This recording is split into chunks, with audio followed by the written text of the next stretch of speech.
Welcome to Sad Boys, a podcast about feelings and other things also. I'm Jarvis. Hey. That wasn't a joke.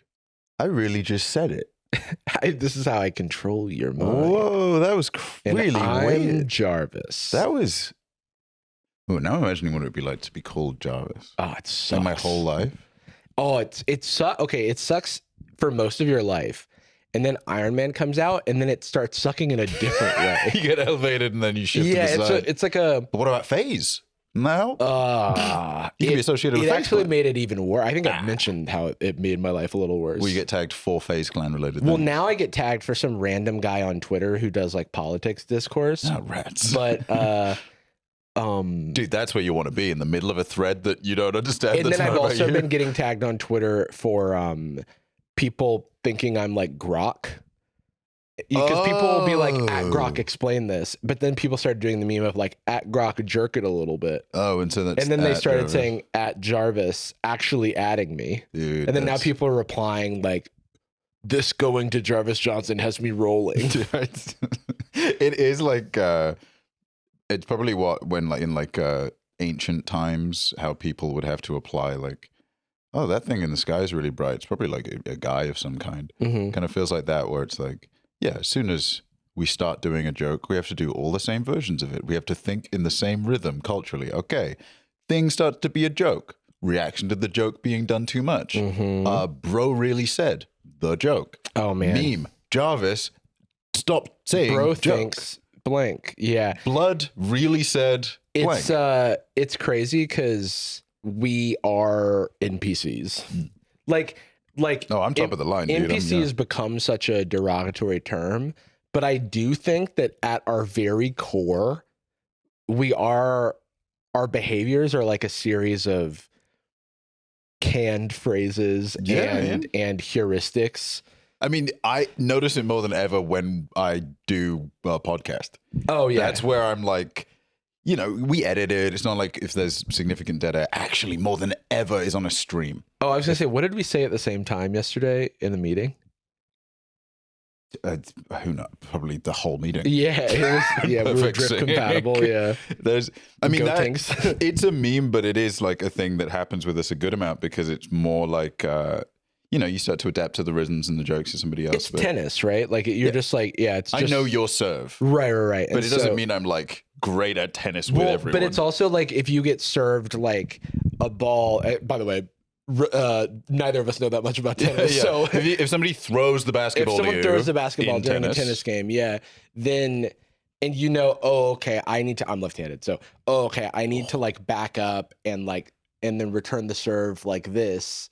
That is kind of how it feels when someone says like that's what she said joke. yeah, all right. It's like does a setup and then you just want to go, All right, that's what she okay. said. And you're hitting the ball, and like I don't know what I was expecting you to do, but that more or less makes But sense. like I hardly know her. Like those type of things just make me feel NPC like, and I think that's okay. To be fair, there's only, aside from ourselves, we are NPCs to literally everyone else in the world. They're Sure. only playing as themselves. Yeah.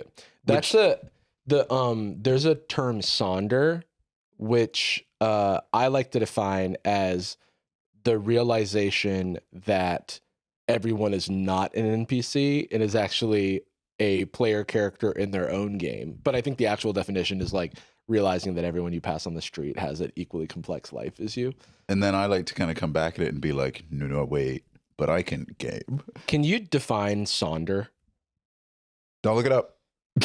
Jacob, just from your own mind. Access the database. I remember seeing the Dictionary of Obscure Sorrows video about it. Oh, what's Oh that? yeah, I think they made it up. But Is there a etymology or is it really from that dictionary? coined in Oh, 2012. Obscure Sorrows. That's cool. Oh, partly based on French. Oh, I'm out.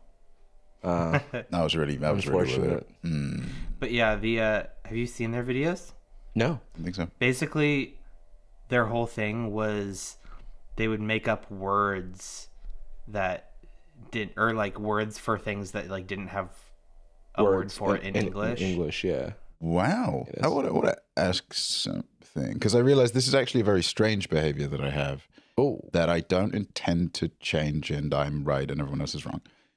But I want to know if this is how weird one particular part of this behavior is to the point where I shouldn't do it anymore. Okay. But if I get anybody's like contact info, they give me their phone number at like, we go to a party and it's like other creators we know but never met before, don't know of, just bump into somebody, but they have any kind of online presence. I put that in my phone. I always put like the context of the phone number if it needs it. I'm fussy with my contact. I like to have everything in there, but that's more from like partnerships days kind of mindset. But I kind of really need there to be a contact photo. Oh. And I will go online. Oh. Like when I'll tell you, when I got Damien's phone number, I've known Damien for a while, but I don't have any photos with him. Right. So I went online, found a photo of Damien, and put it as a contact photo. He photoshopped him hugging. It's like a photo of him like hugging Shane Top, and you just put your head on Shane. The rest of my body's he's all white all except of the for photos. The weird thing about this is that every one of your contact photos is someone giving you a hug. Yeah, it's me hanging out with Master Chief, and he's saying, "Wow, you're better at fighting than I am." Yeah, you're so good at Halo, which I know about.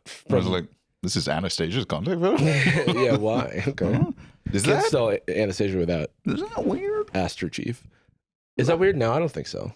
Yeah. Well, the hugging and the Master Chief part's weird, but what about the contact photo thing?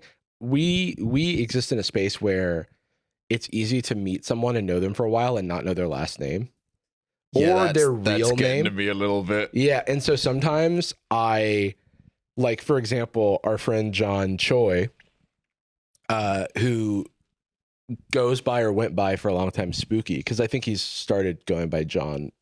I think he is pretty much just I don't know if his Twitch is still John, Spooky, actually. really. Yeah, like Beyonce. Yeah, he's started going by John Green. When did Beyonce drop the Knowles? Because you'd think she'd pick it up. You think she'd be Beyonce in Destiny's Child, right? And then go like, but she was like, Beyonce I transcended Knowles. Surnames. Was she Beyonce Knowles in Destiny's Child? I mean, I think it was just like not. I think she was probably beyond. Well, no, it was because Kelly Rowland and Michelle ? I never remembered Michelle's last name. Gold member. But Kelly Rowland, I remembered her name. Michelle. But anyway, Beyonce was just like, there's not going to be another Beyonce, so we can just drop. You ain't wrong. I mean, especially if I become Beyonce this hard. Well, that's what I thought when I like started trying to go as Jarvis online, and it's created more problems than solutions. That's a part of the reason I pivoted away from the potential Jordan Thomas movement I was making, as you remember. The Jordan Thomas movement. That COVID was a political ideology I was a part of in my earlier days. I was involved in the stealing the election in 2000 was the Jordan Thomas movement. As an immigrant, I voted. I created the Twitter account for Jordan Thomas. You did create the and I still, on some burner email somewhere, I get those Twitter emails where they give you digests about you're not following anybody, so it'd be like, here's what Elon Musk tweeted. Are you interested at all in something called like Fuck Yeah Science or like Rage Comics about lives? Or there has to have been at least one of those emails sent where they post a full video of a man being murdered or killed. Oh yeah, dude. Or good a fight. If not following people, going by default Twitter and not seeing a beheading when you search like RuneScape tutorial. It's crazy. I mean, look, don't I know it? And we're not talking about Elvarg. Okay, sorry, that's a little RuneScape humor, a little Dragon Slayer joke. A DSJ. I wanted to bring up something mental health related on our mental health adjacent podcast. Okay, kind of a loser mentality, but okay. I earlier in our conversation, I try to be present. I try to, be in the moment and talk to my friend, and cameras are witnessing that. But then I remembered that after the podcast today, I have plans with someone, and I think I will enjoy those plans. But all I really want to do is play RuneScape. And I got psychic damage thinking about the fact that I have to do something other than exactly what I want to do. Oh, yeah. I sometimes wish I could enter a time void where I get all of my hyper focuses out so that I don't have to like shelve my real human relationships while I hyper focus on something. Yeah, they shouldn't exist in the same realm. It's like object permanence. Like, you know when you're on like the East Coast and everyone else is asleep back home for a few hours, and you're like, well, this is when I do it. Right now is when I do all the stuff that is only me in the world. That is the best. I mean, I usually wake up pretty early on podcast days and just like zone out like in the mornings, and I need that like me time. When I am in a little like hyper focus moment where it's really hard to do anything else, I always go back to like my mom telling me to clean my room when I was a kid, and the changing of activity was so difficult. Yes. And this is, I've learned a thing with ADHD where just like shifting activities can be very difficult. The noise in between the activities is like, it's like loud static. Yeah, it's like really hard to, it's like entering a portal where it like hurts me to do it. And so I usually have to stick to my schedule, or I have to emotionally prepare. Like I've had something akin to panic attacks when, and okay, I don't know if it's a panic attack. You don't want a stolen valor, but as I don't far want a as you stolen can valor, tell. but I've had elevated panic and freak out moments when like Anastasia has told me that we have to do something and it like didn't make it to the calendar. And I'd be like, well, that's not, I don't freak out at Anastasia, but like I have a little personal thing where I'm like, I don't know if I can do that. Speaking to God. Yeah, I'm like, I don't know if I can go to that meeting because I wasn't prepared. Like one time it was a dinner. It was a dinner and it wasn't on my calendar, and it was that night. And I canceled the dinner because I emotionally wasn't prepared. And I want, and I have in instances described this to other people because I don't want to go too deep into like the annals of my mental illness. But I have described this to people. Yeah, we leave that for publishing. Yeah, exactly. I leave it for the online. I've described it to people as I'm not feeling well. Sure. And I'm like, am I lying? But it almost feels like I'm doing the thing where I'm not treating, because mental illness is invisible. I'm not validating my own idiosyncrasies in my own brain. But to be fair, like we can spend as much time as we want learning and relearning and reconditioning ourselves to be comfortable with forgiving ourselves for our mental hiccups and saying out loud, mental health is real health, blah, blah, blah, blah, blah. But not only do you have to kind of re-up that for yourself, and if you're feeling low, it's harder than ever. Mental health to dental health, IQ to skincare. That kind of thing. You also do have to account for the third party. Like, because, hey, they could agree, but also could be having a day where they're a little biased against it and saying, yeah, but is it even real? Doubting myself. Like, it is not, actually, especially when it's not someone you know especially well, it's not impossible that the first time I'm meeting up with an acquaintance for a one-on-one coffee, like becoming a friend, and I cancel for that reason, it's not impossible that they don't believe me or that they see skepticism in that because I don't know them well enough. Yeah, but I think that when you don't know someone well enough, in my experience, they give more of the benefit of the doubt. And I think when you know someone well, they give more of the benefit of the doubt. And I actually think no one cares. Yes, the reality is. But nor does it matter if they do. That's like a kind of... That's all. That's more on them. Know. I had become like a serial flaker, and I tried to put the kibosh on that this year, where if I commit to something, I will go and I'll like hype myself up to do it, or I'll do whatever I need to do to get myself there.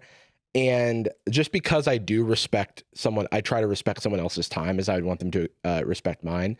But there are instances of like increased panic and anxiety that I have to cancel. Like I remember one example, and we've now done the thing, but it did take some months. So a while back, I was supposed to go on. I've been on our good friend Zach from the Try Guys with Kelsey and Garrick. They have a podcast. Kelsey Dara, Garrick Bernard have a podcast called Guilty Pleasures formerly produced by Miles Bonsignore. Whoa, forget about it. That podcast, they like review like guilty pleasure movies and stuff, and they've had me on for their High School Musical episodes. And it was coming time to do High School Musical 3. This is a couple months ago, and I remember being at my computer. I have no clue what I was doing. It's possible that I was like playing Baldur's Gate 3 or something. I had this like crazy anxiety that, and this is like a more extreme version of what I'm describing. And I had to basically cancel. Well, no, I was like, this relates to the panic attack question mark. Yeah. Panic attack question mark. I texted Zach and I'm like, yo, I'm feeling not great, but I can rally is basically what I said. And then Zach, who's a gem of a person, like kind of bailed me out and said, hey, I actually have some shit going on too. So let's just bail and reschedule. And so it's kind of, we both kind of mutually agreed to reschedule. And so like that felt like the best case scenario. That's a gift. And then that is 100% of a gift. And so, and it's a gift I offer to other people when they are feeling that overwhelm. Like that's God's like finger coming down and me catching it like that, you know? Yeah. Like, oh, thank you it's so like much. The mental health stuff. And also the like, sometimes, you know, when someone's like, I've got to work or I've got to catch up on work or something like that. A lot of times that's not like, usually it's not like your boss breathing down your neck or something. A lot of times it's like you feel an anxiety about your own progress and where you feel like you should be. And you want to like right that ship. And that's also valid. You Remind me of the term we just looked up a second ago.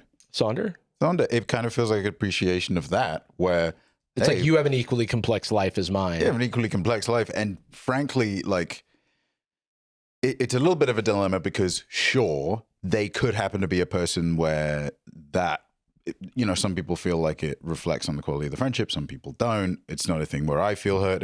If somebody has to move something, I'm assuming the best, but some people do. And that's completely understandable as long as they're not like acting on it in a inconsiderate way. But there's no screening for that. And you don't know how someone else feels about something. Yeah. And ultimately, I think it is kind of a nice litmus test of a good friendship. We've talked about this infinite number of times, but like we both have a history, a regular couple cornflakes, and spent this year and a chunk of last trying specifically to address that. And I think the shifting gears, the momentum change that you mentioned that's the thing. That's like, there's, chronic fatigue plays a part. Yeah. Lifestyle plays a part.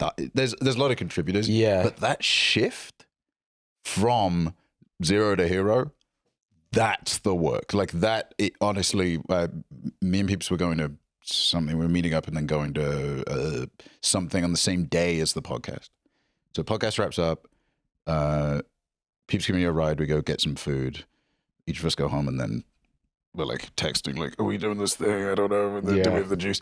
And then we, funnily enough, on the drive back, because they've been, I won't give too much information about what they've been looking into, but they've been exploring some of these things, right? Like some similar, like now that they live here and they have this kind of work routine, when they're crashing, why are they crashing? And how does that work? What part is physical? What part is psychological? What's contributing to both? Learning thyself. Which is an important step and should be an ongoing step. But I think as life goes on, you can get a little more complacent. So they're in their bag right now. And we were talking about it.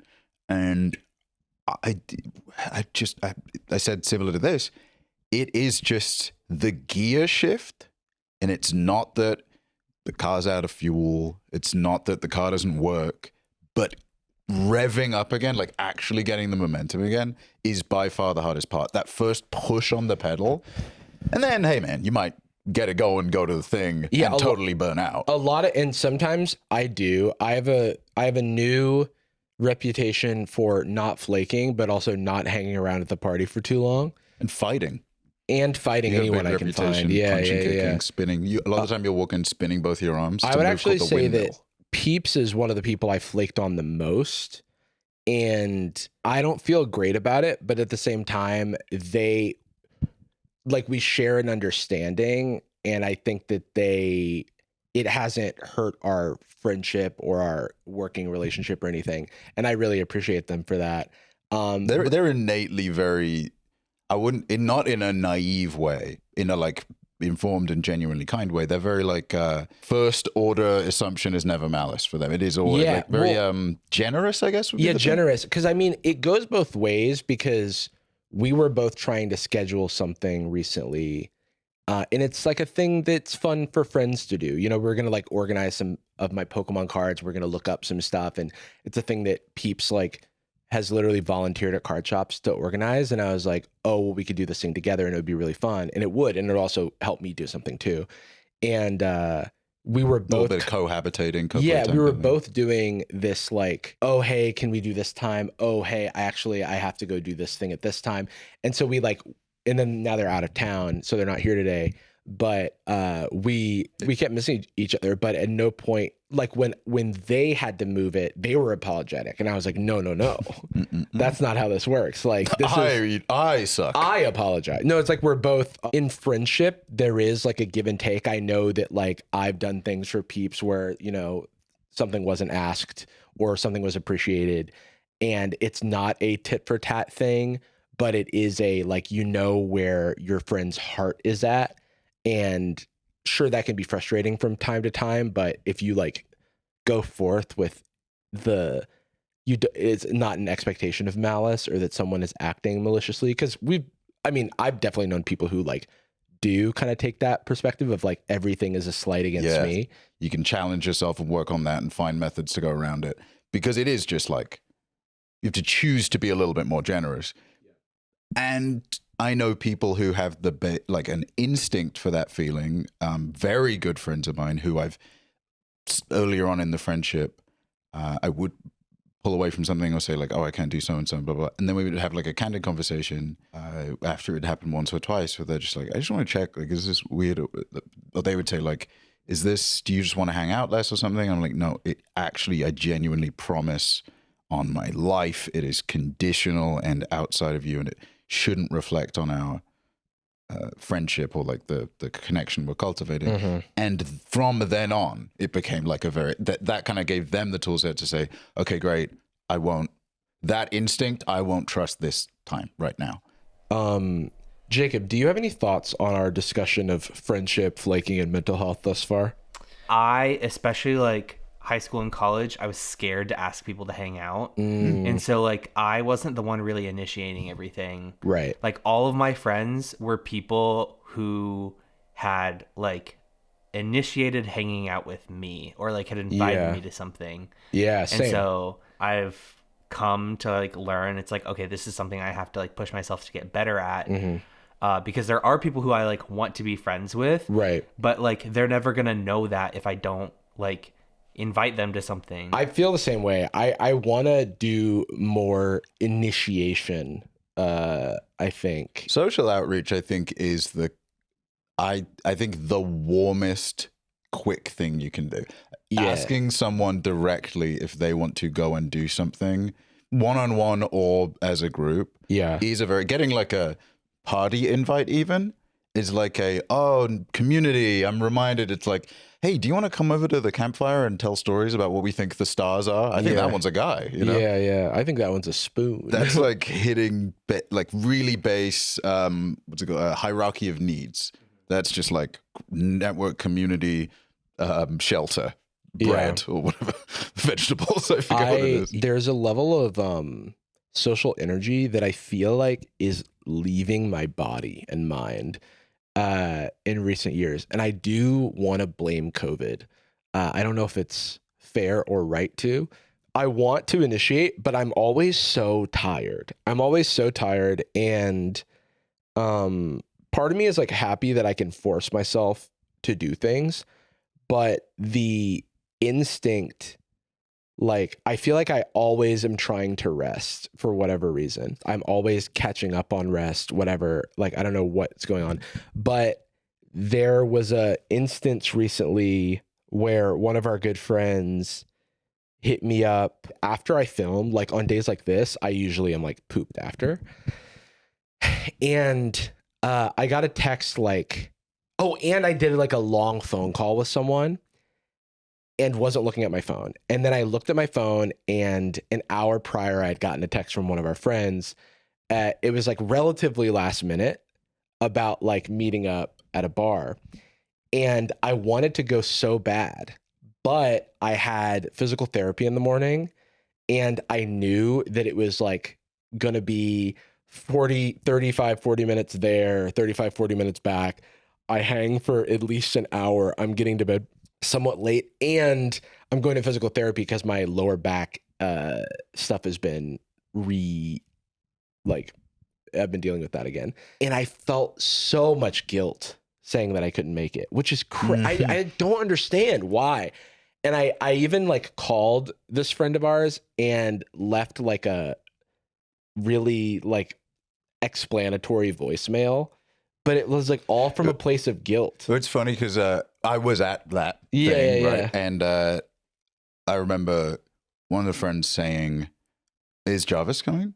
And we were like, "Maybe I'll check." This was because I turned up early to it, so it was I think still in flux, maybe.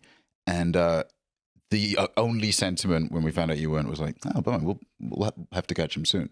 Yeah. Because the reality is like, I asked for a treat, and then somebody went like, "Oh, I'm all out of treats." Yeah. And I'm not gonna go like, "What the hell?" Yeah. You don't have what I wanted. That's like above a normal expectation. I don't deserve your time. Anything could happen, right? I want to be maneuverable to last minute plans. And at times I am, but at times, even for people I love and care about, I'm not.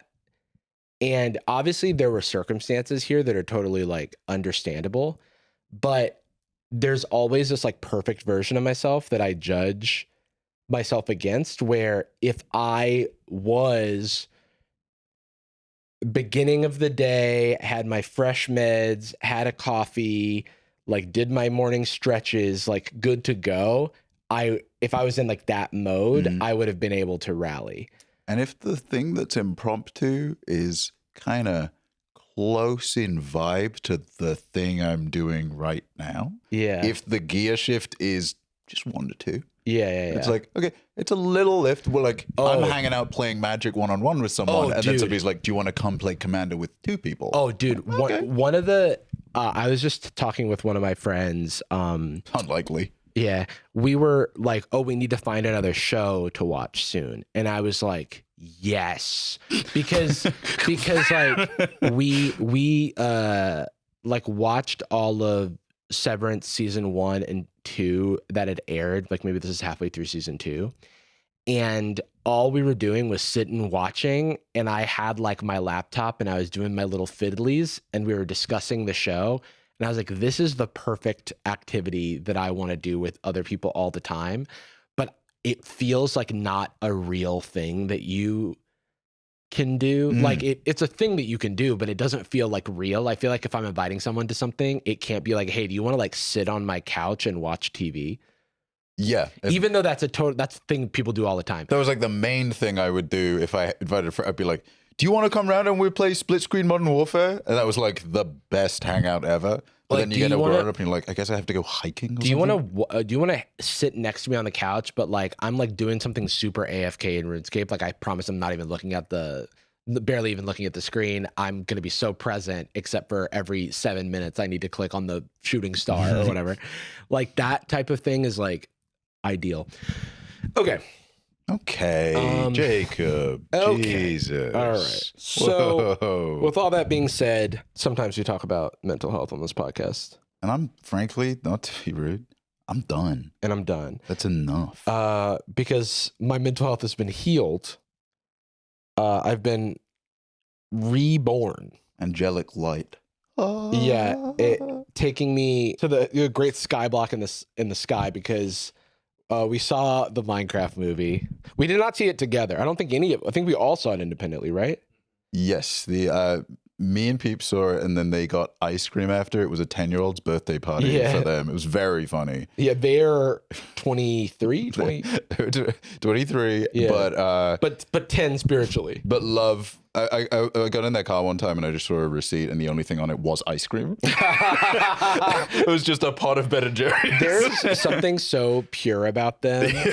Rocks, man. They like stuff that you should. They like stuff that you should, and also they like Pokemon as much as I do, and arguably, like we like different parts. Like Pokemon's a big tent. It's a big tent, and so we occupy like overlapping but like slightly different parts of the tent. And I think you're one of the professors and they're one of the trainers. Yeah. Because it's fun that I can like make a little Pokemon humor for them.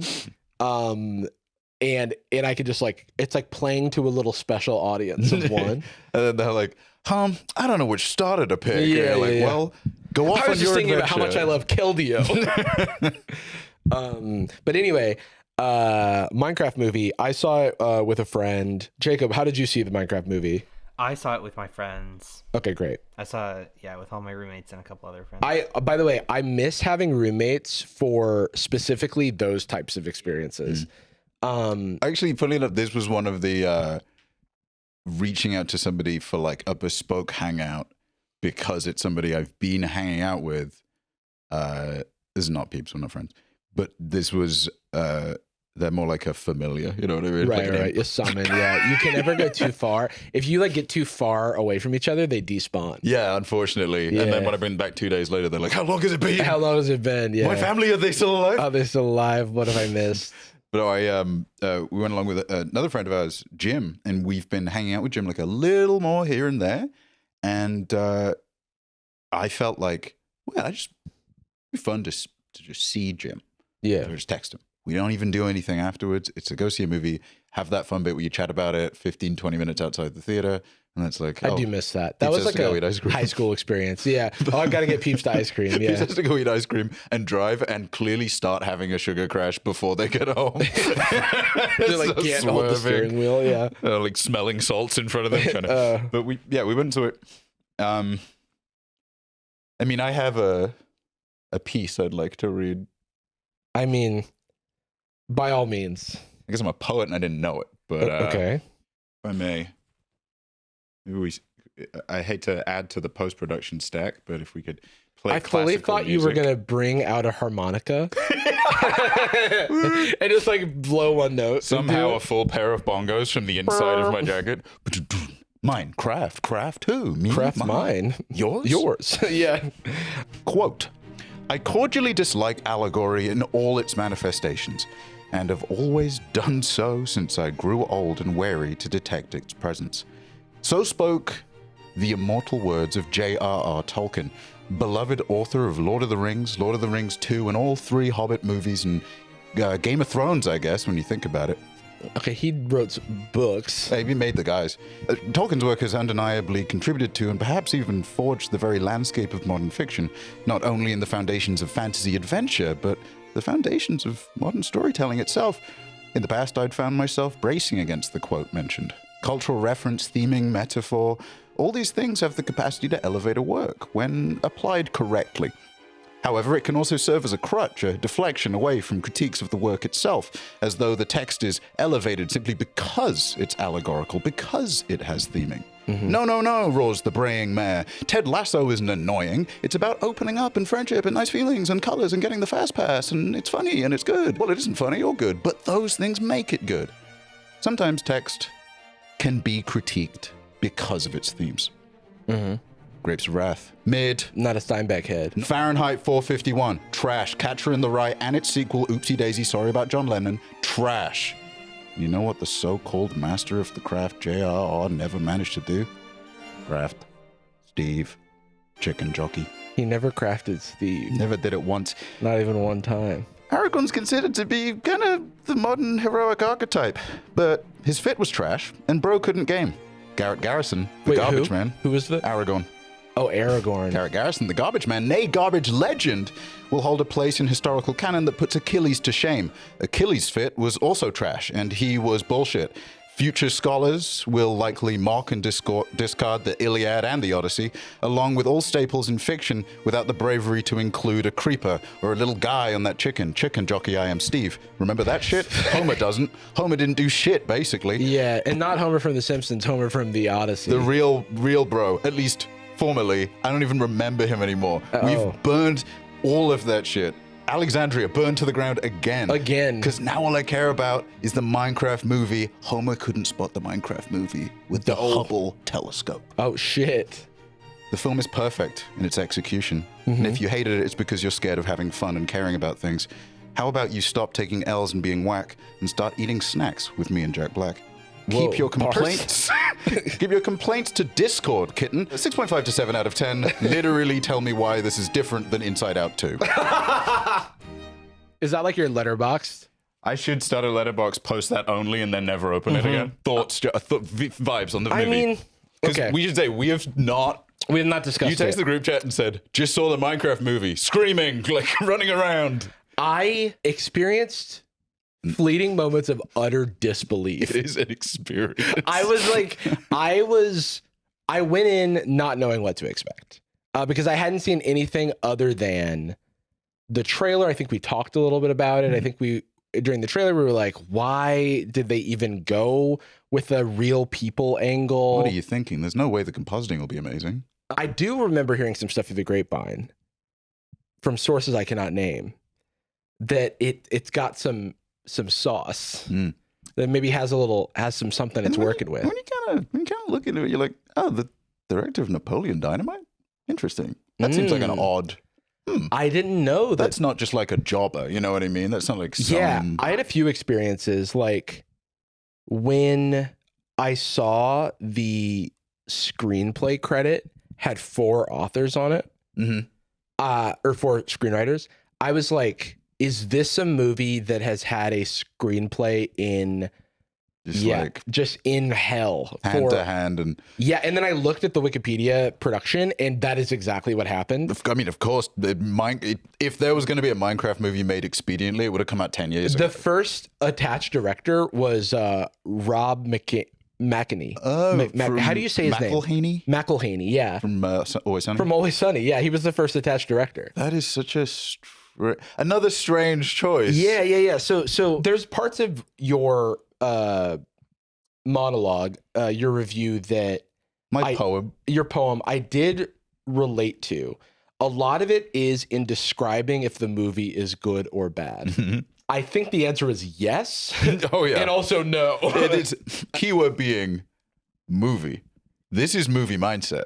Baby, if you even try, I'm not here to have a conversation about what does or does not qualify as cinema, but the reason we started calling stuff movies was because stuff like this started coming out. It's on. It is the type of film, and I will use that. I won't use that term lightly. Cinema. It is the type of cinematic experience that, and I'm not saying this as a joke, really challenges what is perceived as good or bad art. Yeah. I think it's very easy to say the movie's bad. I think it's very easy to say I saw Chicken Jockey movie is perfect cinema. I think it's very every critique, like main criticism I see of the Minecraft movie feels like people holding on to the read they had before they saw the movie. Well, I will say that, like, in the back of my mind, most of the time, I was thinking, this is so stupid. And also, this is bad. And then I would, like, cry laughing at something. This script is very funny. The hit rate is... I was going to say, like... It's 2 warring movies. Well, that's how I felt. I would literally go from, this is hysterical, to I am physically cringing at how earnestly this is being played. It literally feels like a one of the like more cynical Illumination productions bumping up against the kind of kitschy Midwest comedy of Napoleon Dynamite. And and I would say 65% of it wins out. A lot of Napoleon Dynamite does get through. I was thinking a lot about whether or not the parts of the movie that didn't work for me were necessary tapestry or like infrastructure for the parts of the movie that I did enjoy. I guess we'll spoil the movie. Obviously, we've been talking in very general terms so far, so nothing's been spoiled yet. But there are, broadly speaking, all the things I was expecting to like really hate, the things that would really annoy me, perfectly juked. It is shocking how many things I thought I'd dislike that did not happen because of this travesty of a marketing campaign. Very cruel output there. However, every now and then, and again, these two warring movies, on one side is a legitimate, fun, decently paced, entertaining ensemble cast with, I'll get back to that, entertaining ensemble cast going through a series of like pretty cool spectacles. Nothing feels, it's surprisingly kind of vertical for a story where nobody can ever be seen climbing something because there's these huge blocks. Yeah. It's really well put together. The compositing's amazing. Very surprised by that. And then the movie has to do something. And it's like the movie's making money and then it has to pay its taxes. Yeah, and it does feel like that. Someone telling a genuinely funny joke and someone going, oh, this guy is such a tool bag. Like, oh. I think that the sister character wasn't given a lot. The two female leads were removed from the movie. It literally feels like there's a plot. Weakest thing about the whole movie.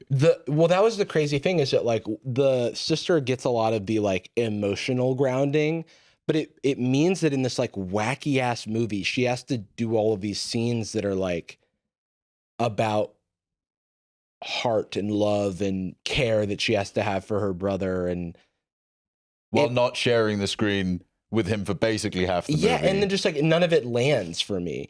And it feels like a burden. It feels like she has to carry that weight so that the rest of the script doesn't. Yeah. I actually think that I know, by the way, that like every actor in this movie is individually talented. And so it's not a statement on their abilities, but I do think that like a lot of the characters felt like taxes. Yeah. Like it did. Okay. So there's work they had to do and work they enjoyed. Maybe this is reductive, but it did feel a lot like, how do we let Jack Black do Jack Black thing at all times? And then I don't know how you felt about Jason Momoa's character. Wet Jason. I know that it was going for like this campy, like tongue-in-cheek thing, but most of his character stuff didn't work for me. I have a thought on why the issue is there, because there's portions of the movie I love him. Yeah, there's like his line delivery on a lot of the strongest scripted moments is literally a 10. It's extremely funny. Yeah, well, I think a lot of times it is like just like what he's given to do. Yeah, everyone acquits himself really well, even the characters that are like kind of sidelined. Their scenes are working exactly as intended. Yeah. They're not playing it dry. She's doing as good a job as you can do with a like, oh man, slow down the fun for a second. I've got to talk about some tragedy. Or just like, I think that the only stuff that the cringy stuff for me was when this like clearly goofy ass movie was doing like earnest emotional stuff. Which feels like the taxes. When everyone had to act scared about certain things, it felt like I was watching bad improv. But I know that it's not the actors. Like, what's the name of the actress who was in Orange is the New Black? Like, I think she's so funny, and I do not think she was given a lot of. Yeah, she has beats in the movie where she's really funny, and her character setup is really funny. Danielle Brooks. Yes. Yeah, I just feel like, oh my God, the Jennifer Coolidge stuff too. The Jennifer, what is going on? Legitimately. So it's like a Family Guy gag. We should explain when I say there's like warring movies, really, I literally mean warring scripts. Like it feels like there was let's say the Rob McElhenney version of this. Yeah. Which is mostly about characters cohabitating a space, riffing their characters out in that space, and then moving on to a set piece. Then there is the Jared Hess version of this, where it is a Midwestern town set entirely outside of the Minecraft universe, where when a villager from Minecraft looking the same way they do walks out into the real world, no one ever acknowledges that he looks weird. Right, That's the hyper surreal. Yeah. Brilliant. That's exactly how it should be treated, because how boring is this guy's head's a little big. Yeah. He's square. Then Emma Myers is given the burden of walking through this script, trying to tell me that she lives in a world where people would notice that villager. Do you know what I mean? She's talking about a real world. It's too real. The fun. I mean, before I got what the movie was going for, we were crying laughing at their very first scene where they referenced their dead mother 4 times in a row. Yeah. It felt like a Family Guy bit. Yeah, it was. And their mum wanted them to live in this town. That was her dying wish. Oh, so many things felt like setup. Like it almost felt like, okay, let's get this out of the way. Or like, was that Alex? You know, was their mum Alex from Minecraft? Well, did you ever see the after the credit scene? Little Alex. Peeps popped the fuck off for that. Unironically. I popped off for a few things. I thought also there were a lot of kids in the theater, and their reactions made the experience so much better. The end game, because we were in a really quiet theater, but oh really? It was. Well, shout outs to the Sad Boys listener that came up after, said hello, and also immediately went, "Are you Peeps?" They like cracked the code right away. Then Peeps hopped in my pocket. We were, right. Jumped in the Pokeball. I put them in an ice cream cone. They were so happy. Their group popped for Chicken Jockey, right? Of course. I had no fucking idea what that was. Oh, that's funny. I had heard it broadly referenced. I played a ton of Minecraft in like 2020, 2021 when we were doing Batty SMP. Oh, that's right. And I was the member of the group that would like nerd out about, like I was the one building the dynamite farm with creepers for the Elytra and like the mechanical Minecraft stuff. I was like, that's how that works. That's how that works. You know, it's like literally like they're flying with the Elytra, and I was like, not quite how it works. And then I was like, well, they just showed off this dynamite, these fireworks. Why aren't they using the fireworks? And there's one scene of them using the fireworks to like provide lift, because normally the Elytra, you go down and then you use the fireworks to raise yourself into the air. Those moments stick out because it's not really a fan service movie for huge amounts of it. Well, there's a few there. Okay, so one of the fan service moments that it happens very early on, and I was like, yo, this rules, was the Technoblade shout out. Yeah, that was very nice. Like reference. And I was like, you know what? That fucking rules. That got a pop. Even in this quiet theater, I'm talking maybe 20 people other than us. I was in like, an IMAX you know theater. what? Like it almost like brought a tear to my eye. That was very sweet. Look, School of Rock is probably my favorite movie. And that's Kino. That's cinema. And it is cinema, and I'll defend it. It's a perfect movie. If you don't like it, step off! Step off! And you're also not hardcore is the thing. Unless you live hardcore. Unless you live hardcore, of course. But the legend of the rent was way hardcore! 7,000 people not knowing what we're referencing. Well, that's the thing. It's like, us just doing that was the vibe of the Minecraft movie. Where it would be like, Jack Black is in his Dewey Finn character. The Minecraft movie is in Jack Black. Literally, it feels like he's broken into the movie. End of credits scene was like zooming out on like Jack Black's brain, and he's like in a hospital. He's like, playing marbles with the world. Yeah. It's like a vehicle for Jack Black to do skibbity boop bop, I'm Jack Black, and then we move my eyebrow, and like that's kind of like, who the fuck is this for? Yeah, no, like I don't mind seeing it, but I was like, that for me, I was like someone had to be like, okay, we're gonna have Jack Black do, because Jack Black has acting range. He hasn't acted in like, I haven't seen him in a ton of stuff in modern times, but he does a diversity of performances. He's had a diversity of performances, but he was like asked to do the most Jack Blackiest Jack Black. It's cool to see in a sense, but it is also because like, there's just songs out of nowhere. It's kind of like when Jim Carrey did the Sonic movie after 20 years of like not doing mask type stuff. And all of a sudden he's like moving his face again and doing this. And I'm like, that's Jim Carrey. Yeah. That's not Robotnik. You can't trick me. It is, but then also for a new generation, right? Because like, none of these kids were born when School of Rock came out. That came out in 2003, I Honestly, think. that is the third warring movie. In fact, it's just a virus. It's just the computer got infected with Jack Black. He's a mod. He's like a texture pack for Steve that's too high fidelity or something. The funny thing about my mechanical understanding of Minecraft, it's divorced from Minecraft culturally. Yes, that was a Chicken thing for Jockey, me. I was just like, yes, a Chicken Jockey. It was a very rare occurrence in Minecraft. Didn't know it was a meme. I didn't know it was a meme. I was just thinking, yes, the rare Chicken Jockey spawn. Or is it more of a meme because of I don't know. the trailer? I actually don't know. Maybe it was in the trailer. I think that might have. And I guess I'll say, just to make sure I got this through, I really enjoyed the movie. I had a lot of fun. I had a really good time. Even it's never boring. When it's boring, it's confusing. It escapes boring. I was going to say, I was bored at points.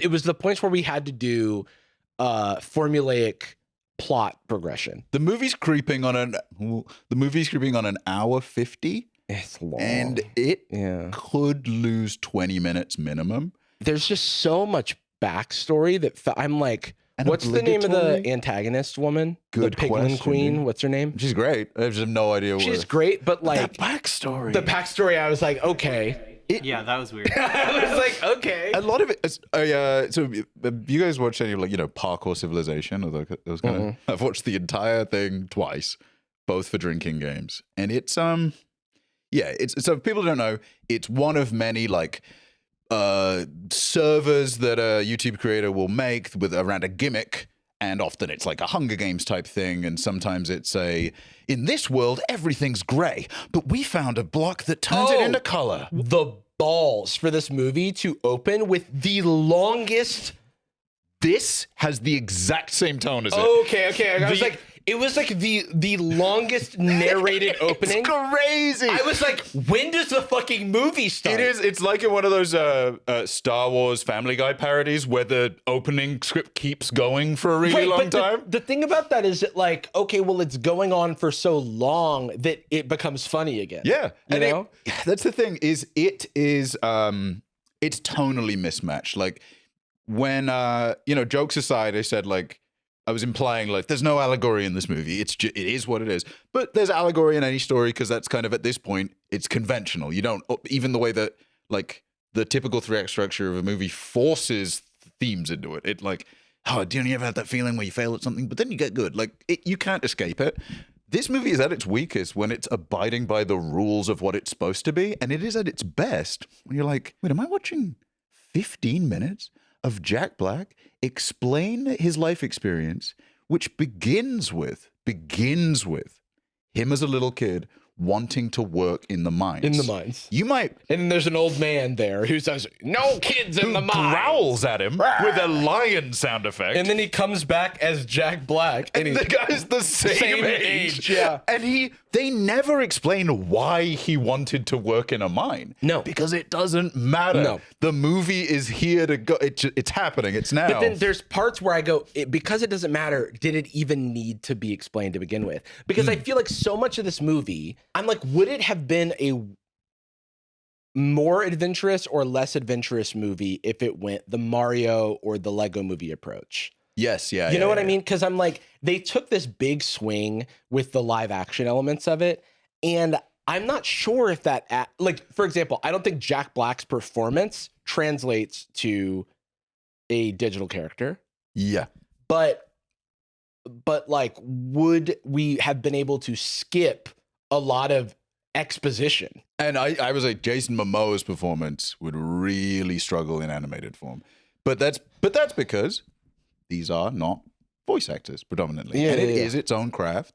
And it is kind of disrespected as far as, especially with like you have to convince executives to make a movie or whatever, and you go well, Tom Cruise is playing a troll, and it's like, well, that's the sell. The thing but about Jason Momoa's thing was that it kind of felt meta that Jason Momoa, he's playing a parody of his Aquaman performance for a guy with no powers. Yeah, it's but also this ridiculous wig. So many things about it were over the top on purpose. I have to acknowledge that so many of these things are on purpose, But like, And don't ask me to come down to normal now and then. right, that's kind of where I wanted to be a mom for my brother and I just can't do it. It kind of feels like in like a Herald, in like an improv show, having to kind of have this spine of story beats that you just need to keep going. Okay, we're at act 2 now. Now we can get as wacky as we want as long as we come back. We come back home at the end. And everything becomes real again. And then we go into act 3. My least favorite part of the movie is, and this is it's funny because this actually tonally is about Napoleon Dynamite as the movie gets, is it's wrapping 5 minutes where it's like, and this guy and the little kid got this thing and we made the best video game. It's wrapping them up. They go back to the real world and they wrapping things up and they go like, and the girl learned karate, so it's actually not sexist.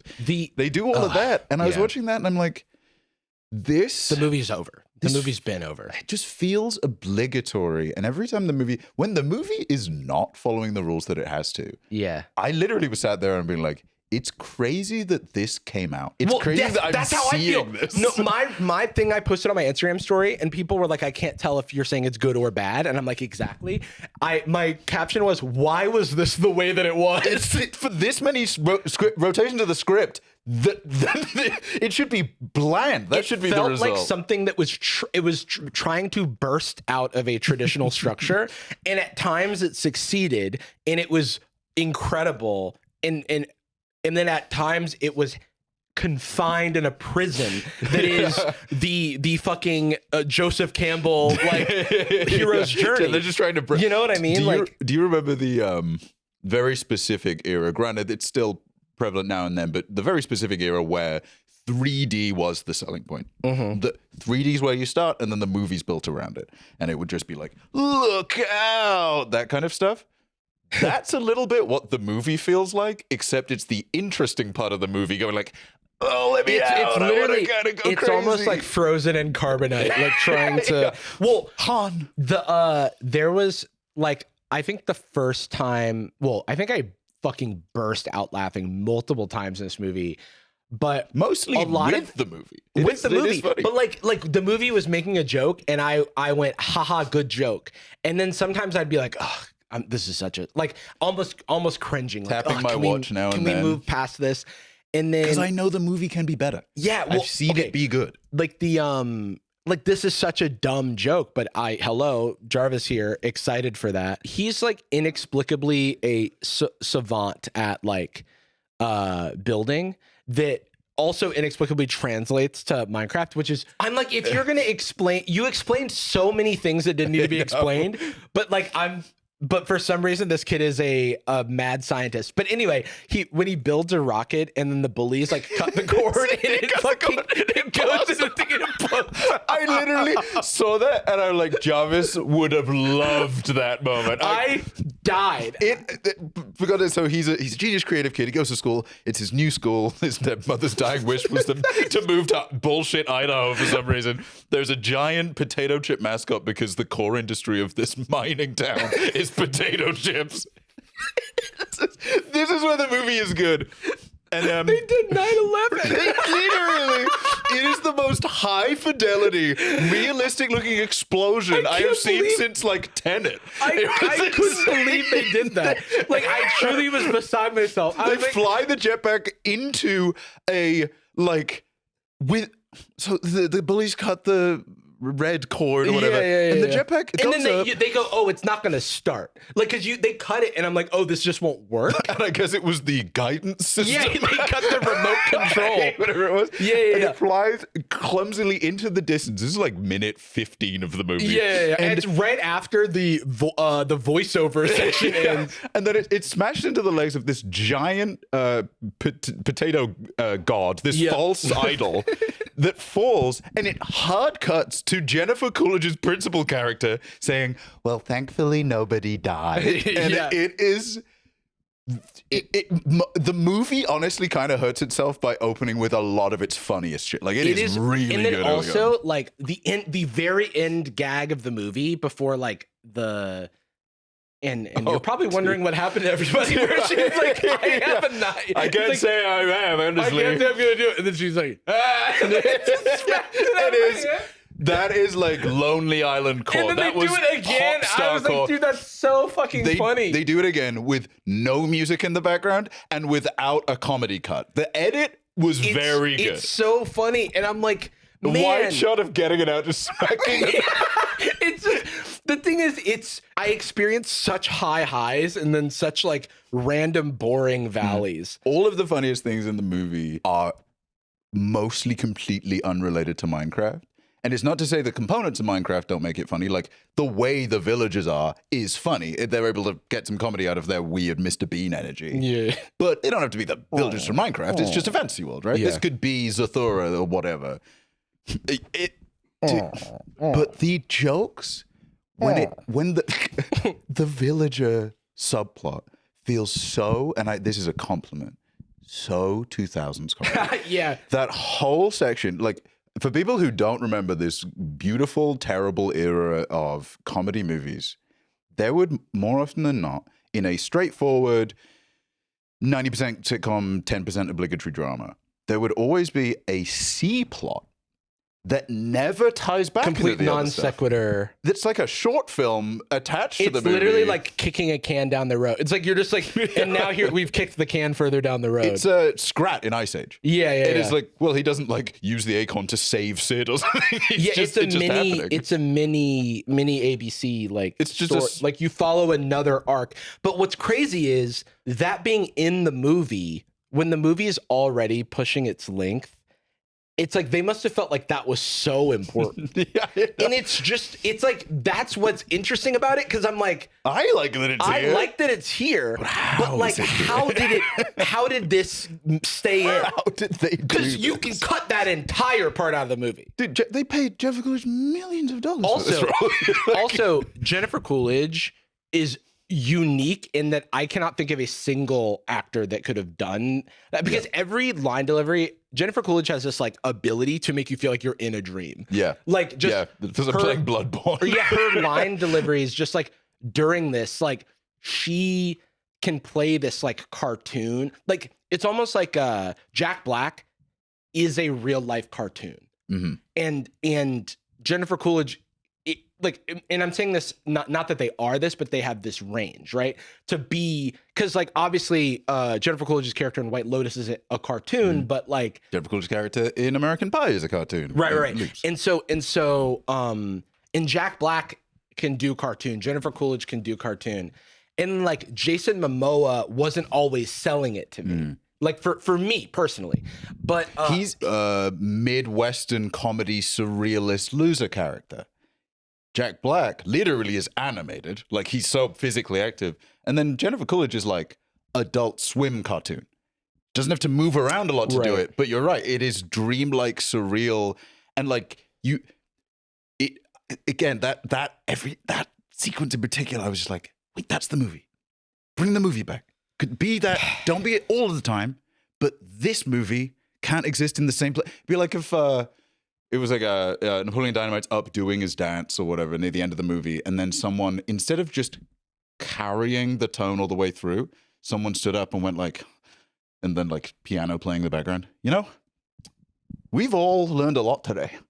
I used to think this guy was and I'm like, you don't have to do this. Right. I mean, there's so many things that feel like you're describing a dream, recounting a dream. Like if anyone feels like they're not following it. Malgosha's backstory being that she was a contestant on Nether's Got Talent. Which she doesn't get like a redemption or something. It never comes up. Jack Black goes like, hey, you should have maybe stuck with that soon. And then she dies. The whole thing is like she hates creativity.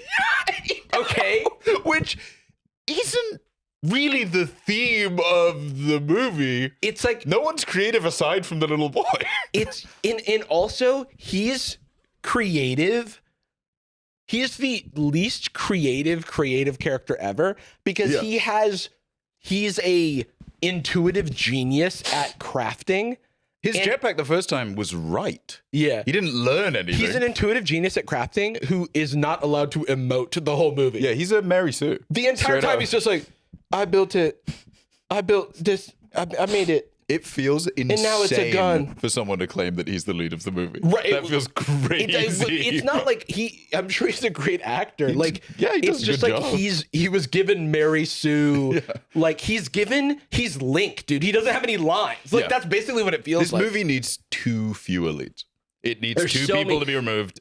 And it honestly could be anyone, not judging on the performances, just let's take all the actors out of it and just on a script level, here's how many people you need to be following. There is a moment partway through the movie that separates the cast, really kind of a little too early. They don't have any relationship to one another aside from the two siblings. Mm-hmm. But they get separated. And it's Jack Black, Jason Momoa, and the little boy. And then it is the sister and the zookeeper lady who's partially Dawn. half their guardian and Dawn, right? I remember this split happening and saying like, okay, wow, all right. I mean, they're going to split this cast up. They were fair already enough. acknowledging that the cast is too large. They don't hang out together even when they were in the village. Right. They separated them in the exact same way. And then they separate them. And I was like, wow, I guess they're going to have to find a creative way to give both of them a path. The issue is that we're seeing both of these parties progress, right? We know what's happening. But all of the tension, air quotes, for each party is generated by not knowing what's happening to the other one. They're going like, Henry could already be at the place. I'm like, I know he isn't at the place. Though. Yeah, that stuff like never felt like it had any gravity. It felt like they were split up for logistical reasons, like because it's just too much. Like the volume couldn't handle all of it. Like Danielle Brooks is like a great actress, and she can do comedy and she can do drama. And I feel like she's relegated. She's so good in this when she gets the chance. Yeah, I feel like she was mostly relegated to just doing like overactive emotive reactions. Mm-hmm. You know what I mean? And like I think she could probably carry a movie on her own of being this like wacky animal husbandry character. Yep. And they give anyone the role of this is a shame, but particularly to give her this role, and considering like they set her up as like one of the wackier backgrounds but with the least attention to it. To give her the burden of the actually jokes is very weird. She's sexist. I mean, let's not joke around. She is like just been given like the janitor work of like the movie, where these characters, it almost feels like there's these core, seemingly the two most important characters are Henry and Natalie and Steve. The three people you see in the first 10 minutes of the movie. And Steve is the one who is allowed to be expressive and weird. He's the snowman from Frozen. He's not like a person. He's like an entity. Yeah, it's just so. I was gonna try to drive to a place where it was like, it almost felt like some of these characters were given like infrastructure jobs. It almost felt like Dawn was playing straight man. Yeah. Despite being a goofy character. Yes. And so it just like felt like a hat on a hat at times for me, because everyone's so goofy. In the real world, everyone too. Yeah, everything is Steve is so goofy. So he needs like many straight people around him to, like in comedy terms, obviously straight man. And so he needs that to contrast, to like react to his, like if you're doing a goofy bit, I have to say what's real. Yes. Like, because otherwise it's not goofy. It's not grounded in anything. If we're both goofy, then it's just like a fever dream. It's a clashing outfit. It's like red and maroon. And so, not to like comedy theory on this, but it did feel like that's kind of why some people felt like relegated to infrastructural or janitorial cleanup jobs, so that at the expense, it's like the taxes, like you described, to pay so that Jack Black can all the time be goofy Jack Black sing song. Yes, which is jarring, by the way. When it like fully hits, the two things that jumped out to me are like, okay, we're getting a lot of screen time. I don't even mind this personally with Jack Black and Jason Momoa. The two least relatable kids. I couldn't believe it. A kid doesn't know what an arcade cabinet is. I couldn't believe that it was set in the 80s. Not set in the 80s, but like that his heyday was in the 80s. And it's basically set in the 90s. And it's basically set in the 90s. You do see like a Nokia bar phone at some point. But it's got the Severance thing where it's like, Yeah, okay, when is the set exactly? Because there's so many anachronistic like moments. But it's like kind of distracting Because there's a Tesseract as well. Well, I'll tell you what I did like, though.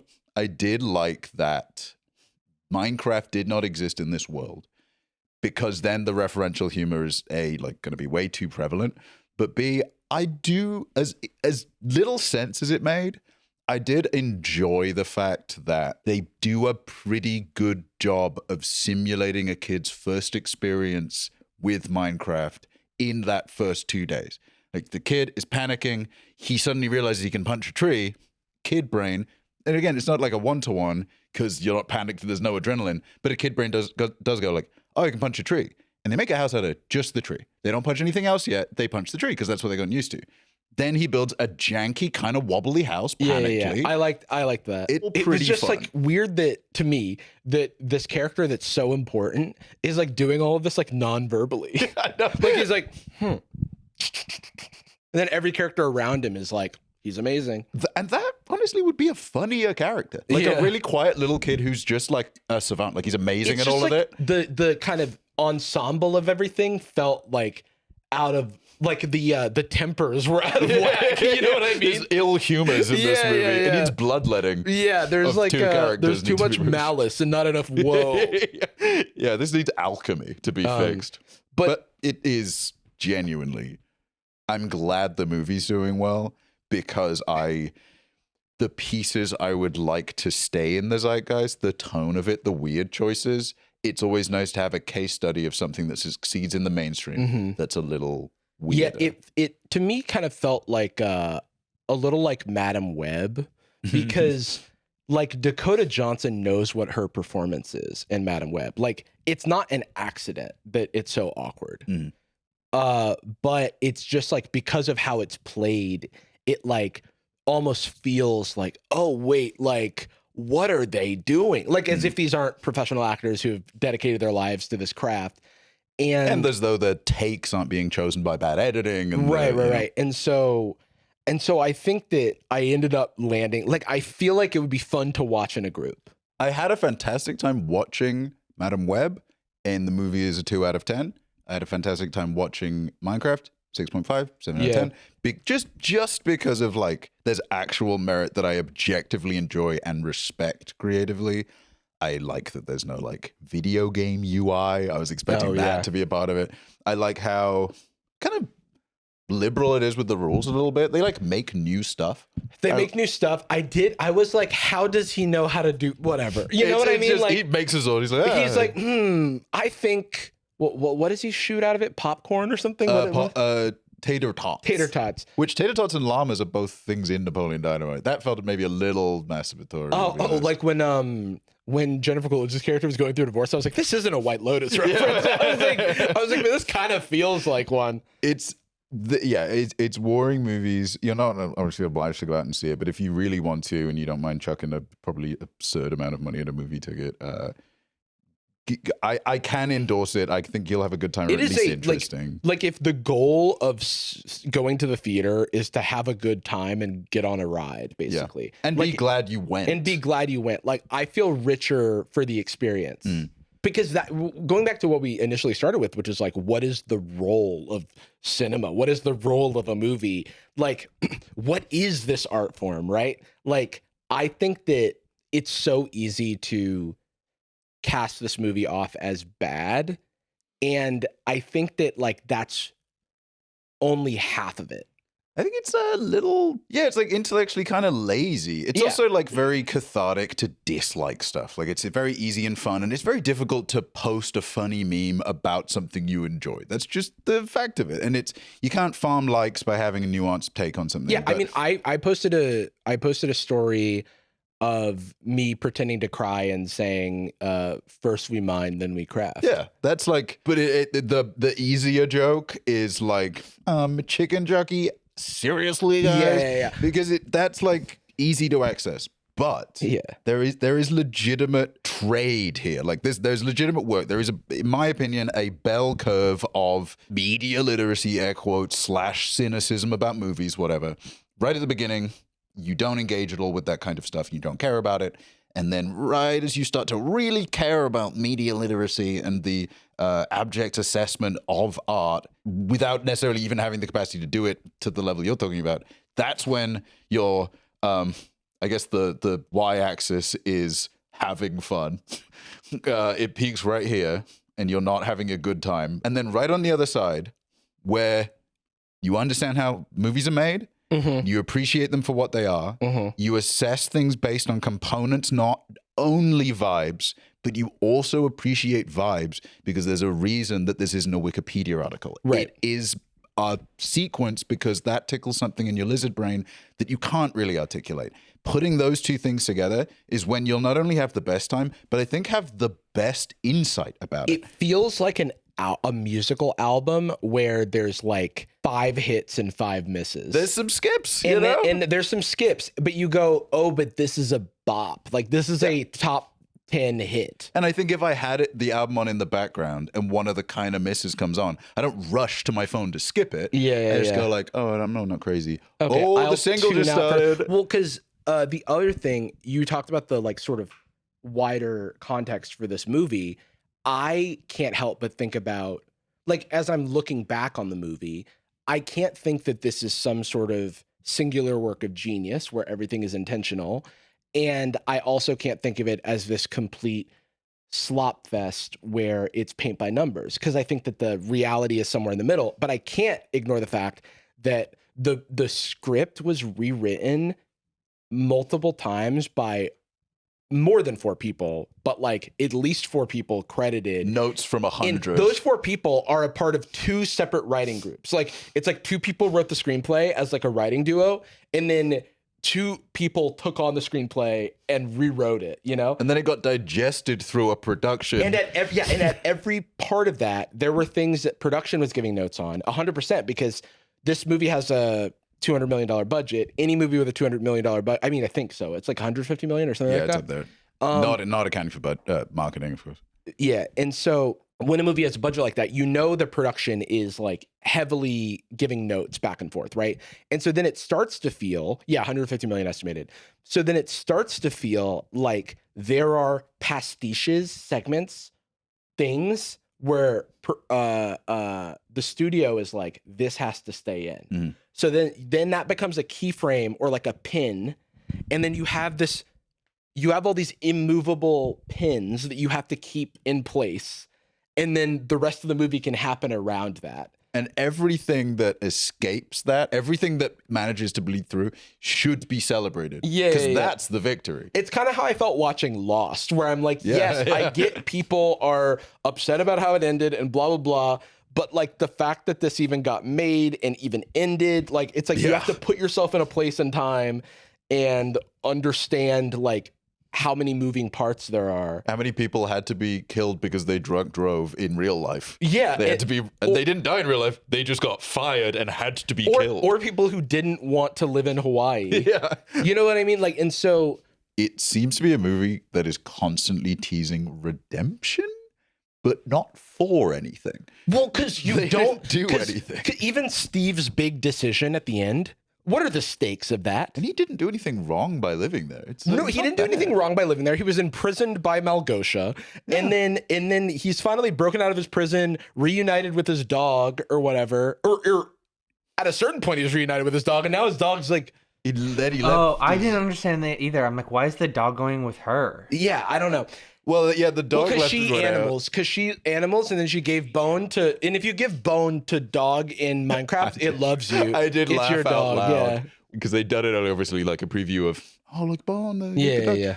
And then Dawn just walks over to a wolf, and there is a bone right in front. It's like her version of punching the tree and building something instantly. I was like surprised. This is a random nitpick. I was surprised that more mobs didn't fucking die. Like there's so many zombies and skeletons just fucking getting beaten to shit and never die. I did really like how gruesome the movie is. There is some way more gruesome than you would expect. There's another point where Steve shows his like it's like his John Wick like weapon chest or whatever, where you see all kinds of like better weaponry than they end up grabbing. That was a little bit like, why'd you show me a diamond sword if you're gonna fucking use an iron sword right now? Yeah, it's sorry, it's a nitpick. It's Chekhov's movie. Yeah. But the gun never fires. It's a lot of like that. Oh, actually, maybe my least favorite thing about like the thing that bothered me the most maybe is, at least from like a structure standpoint, is the whole subplot about going to get some diamonds. Jason Momoa is essentially blackmailing Jack Black's character, but at the same time, they're best friends. Yeah, he's like, they're best friends, but also I have the cube or the tesseract or whatever the fuck it's called. And then the thing that's wrong about it is that it's delaying them, but that's only bad because maybe my sister's already at the place, but we know she isn't. There's a point where they have to get diamonds, and I'm like, didn't we just go? Weren't you just swimming in a vat of diamonds? And you just put them in your pocket. And doesn't the having the diamonds in his pocket thing feel like a, okay, you've got to either reach and save the boy or reach and get your diamonds? There's no moral dilemma. Yeah. He just needs some cash because he's like going to be homeless. Also, like pretty sympathetic. But I'm also like, I'm not saying that a movie needs to give me the rules for the world, but there are moments where I don't know what I'm supposed to think. Because Jason Momoa cares about these diamonds. So even though these are not real diamonds and these are Minecraft diamonds, they're going to somehow have value when he goes out into the real world, I guess, you know? More than like anything else in that fantasy Right. universe. It's like, I guess that's a thing. But like, so that's his master plan. You know what I mean? Like, but it's like not evil. Right. And then it's like, oh, you disappointed the kid. But then he doesn't adjust his behavior to then redeem that. He just continues being he's never really mean. That's the thing, is that's the two scripts at war. Is like, there was absolutely at one point a version where Jason Momoa has to choose between helping his friends or money.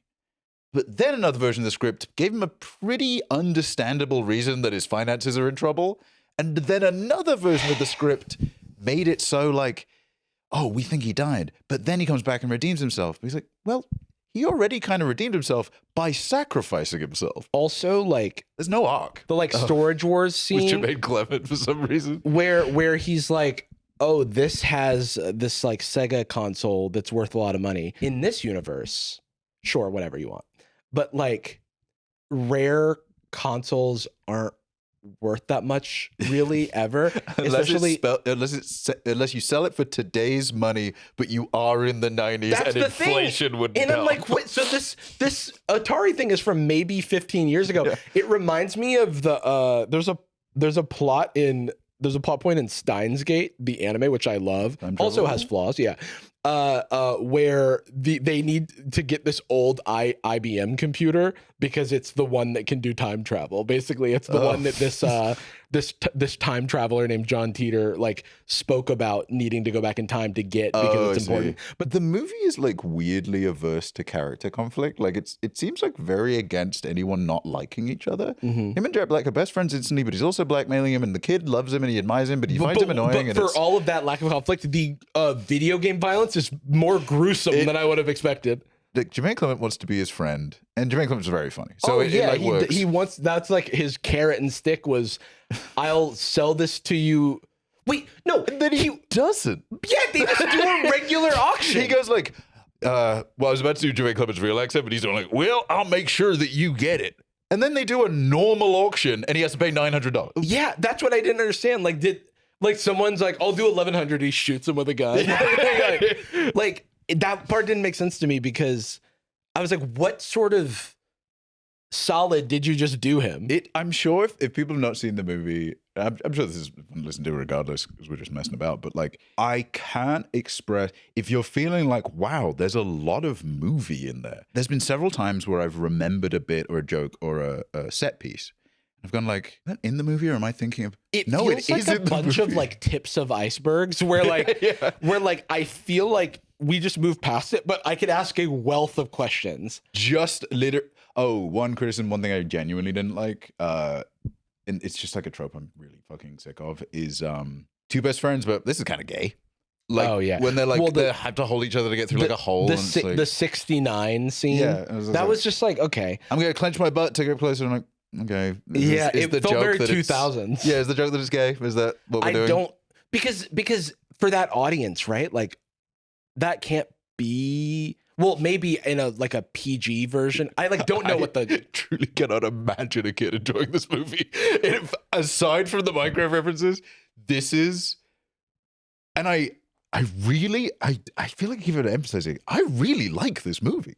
And I like 7 out of 10s more than I like 9s. Typically, I think they're more interesting. I agree with that. But I don't know if I would like it more with the flaws we're talking about ironed out, because I think if you took out the flaws, or if, someone on an executive level pushed those things out, they would probably also push out the villager dating Jennifer Coolidge. Well, it's one of those things where it's like you get some of these high highs, but at the cost of some of these kind of boring moments, and those have to come together. And I'm very, very glad this is the version that you got. I'm glad I got to have those moments. I don't think there's a reason we didn't make a video about the Mario movie. Yeah. And it's not because the Mario movie is bad. It's just an Illumination movie. Mm-hmm. And it is competently put together and is pretty much what you'd guess it was going to be. And I think this is legitimately better than the Mario movie. And I think that what's interesting about it, so you bring that up, I think that the easiest thing to do is just that. If you put $150 million into a movie and you're a bunch of suits, the easiest thing to do is to mitigate risk and not take any creative risks. Get a Pharrell song, put that in the movie. Because I'm Stevie. Crazy that there isn't a song. Well, there's a lot of songs. But they're all about Steve's hot chicken shack or whatever. Hair metal for the kids, I guess. That's why. There's a School of Rock-esque, everyone singing. It doesn't make any sense. None of it makes sense. Why is it happening? Instead of Pharrell in the Despicable Me movies, they had a Twisted Sister song. And they were like, kids will love this. I don't even think I can rate it on a 10-point scale. But I'm glad I saw it, and I want to discuss it with more people. And I think that is that's why I think a Madam Web is more interesting to me than I can even think of a kind of milquetoast. Dude, I literally till right now I forgot that there was a new Captain America movie that came out a month ago. Yeah. Because I didn't want to see it, and I wouldn't have talked about it even if I had. I thought the Superman trailer, did you see that? Yeah. I thought it was interesting the way they did that. It was just a scene. Yeah, it was I was like, whoa, subverting the trailer experience. I like James Gunn a lot. I was into it. I've been sold on it really since forever, but he's just an amazing jobber. He just knows how to make stuff. Yeah. And he's good at stuff. And this was just really well put together.